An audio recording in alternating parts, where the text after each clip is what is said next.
ज्योति बाबा जी, जो आपका रिकॉर्ड आज दर्ज हुआ है उसके बारे में आप क्या कहना चाहेंगे? सबसे पहले तो आपके चैनल के माध्यम से देखने वाले सभी भैया बहनों को मैं अंतर्राष्ट्रीय नशा मुक्त अभियान का प्रमुख योग गुरु ज्योति बाबा नमन करता हूं। मेरे साथ प्रदेश सोसाइटी योग ज्योति इंडिया के संयोजक और स्काउट एंड गाइड के देश के कार्यवाहक आयुक्त आदरणीय आरसी शर्मा जी और कई सारे लोग इस प्रेस वार्ता में आज यहाँ पर मौजूद हैं। मैं सिर्फ इतनी बात बताना चाहता हूं कि जो इंडिया बुक ऑफ रिकॉर्ड और एशिया बुक ऑफ रिकॉर्ड में जो नाम ज्योति बाबा का आया है, ये नाम मेरा नहीं है। ये मैं समर्पित करता हूं देश के उन तमाम नशामुक्त सेनानियों को जिन्होंने प्रत्यक्ष और अप्रत्यक्ष रूप से कहीं न कहीं इस आंदोलन में अपनी सहभागिता और अपनी भागीदारी निभाई है। जैसा कि हम सभी लोग जानते हैं कि आज जिस प्रकार से माहौल डेवलप हो रहा है, कानपुर में आज 400 के पार हुक्का बार हो चुके हैं और ऐसा लगता है जैसे कोई दूसरा बिजनेस रह ही नहीं गया है और हर एक बिजनेसमैन को एक ही बिजनेस दिखाई पड़ता है कि हुक्का बार खोलो और शराब की स्पेशल दुकानें खोलो। मैं समझ नहीं पा रहा हूँ कि ये वही गांधी का देश है, ये वही गौतम का देश है, ये राम का देश है, ये कृष्ण का देश है। तो निश्चित तौर से कहीं ना कहीं हम अपनी संस्कृति से, अपनी जड़ों से कहीं ना कहीं कटाव हुआ। हम अपने नौजवानों को, अपने युवाओं को वो नहीं दे सके जिनके कारण पूरे विश्व में हम विश्व के धर्मगुरु के रूप में जाने जाते थे, विश्व के आध्यात्मिक गुरु के रूप में जाने जाते थे। आज हम सब लोगों को मिलकर के अपने कानपुर शहर किस नाम से जाना जा रहा है दुनिया में कि सबसे ज्यादा जो सर्विकल फाइब्रोसिस कैंसर के जो पेशेंट्स हैं वो कानपुर में है। सबसे ज्यादा प्रदूषण का जो एरिया है वो कानपुर में है और सबसे ज्यादा टीबी और लंग्स के जो रोगी हैं वो कानपुर। इस प्रकार के खिताब लेकर के जो कानपुर वीरांगनाओं की धरती रहा है, जो कानपुर स्वतंत्रता संग्राम सेनानियों की धरती रहा है, जो कानपुर साहित्यकारों कवियों की धरती रहा है, उस कानपुर में अगर इस प्रकार की चीजें निकल करके दुनिया में जाती हैं तो ये उन तमाम सारे बुद्धिजीवियों के लिए सोचने की बात है जो ये कहते हैं कि मैं कानपुर वासी हूँ। और हम लोग तो अल्लाह में कहते हैं कि कनपुरिया दुनिया में जो कर सकता है, दुनिया में कहीं चला जाए,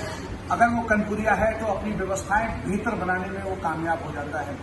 आपके चैनल के माध्यम से ज्योति बाबा हाथ जोड़ करके निवेदन करते हैं कि ये अभियान, ये जो आपको पुरस्कार मिला है, इस पुरस्कार से इस अभियान को और बल मिलेगा। 11 तारीख को दिल्ली में फरीदाबाद में एक वृहद भव्य सम्मान समारोह हो रहा है जिसमें बाबा को ये सम्मान दिया जाएगा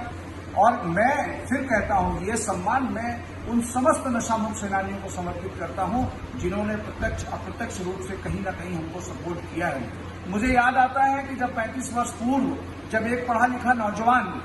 घर से निकलता है और माता पिता से कहता है कि हम नौकरी नहीं करेंगे, हम नशा मुक्त युवा भारत अभियान को ही अपनी शादी करेंगे और उसी अभियान से ही अपना जीवन संचालित करेंगे, तो माता पिता बोले जिस अभियान में न सरकार समर्थन दे रही है, न कोई राजनेता समर्थन दे रहा है, न कोई बुद्धिजीवी समर्थन दे। आरसी शर्मा जी,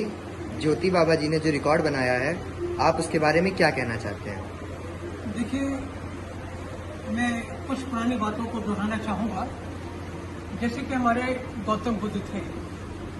तो गौतम बुद्ध ने क्या किया कि किसी एक लक्ष्य को प्राप्त करने के लिए उन्होंने दुनिया को छोड़ा। इसी प्रकार से आप देखिए हमारे माननीय मोदी जी हैं,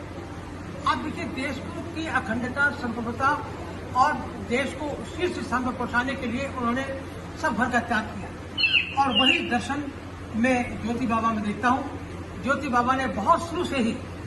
अपने सारे घर बार को छोड़ करके एक मिशन बनाया और ऐसा मिशन जो कि मैं समझता हूं कि मैंने किसी भी शहर में इतना संजीवता के साथ मैंने नहीं देखा। और खास बात यह है कि देखिए कि कोई इससे स्वार्थ नहीं, निस्वार्थ होकर के खुद अपना पैसा खर्च करके और लोगों की किसी प्रकार से उनको प्रेरणात्मक संदेश लेकर के उनको आगे सामने लाते हैं। और विद्यालय कानपुर शहर के अंदर या अन्य शहरों में जितने भी विद्यालय हैं उन विद्यालयों में जा करके उन्होंने अपनी इस बात को बताया कि नशे के दुष्प्रभाव क्या है। मगर अफसोस ये है कि इनके इतने प्रयासों के बावजूद भी कुछ इफेक्ट कहीं दिखाई देता है, लेकिन उसका जो एक अच्छा परिणाम आना चाहिए वो परिणाम आने में देगा, लेकिन होगा जरूर। मैं तो यही कहता हूं कि घर एक संस्कार पाठशाला है। घर में माता पिता को भी अपने बच्चों की तरफ निगरानी रखनी चाहिए। जहाँ सरकार का उत्तरदायित्व है, वहाँ हर घर का कर्तव्य है, हर माँ बाप का कर्तव्य है कि वो अपने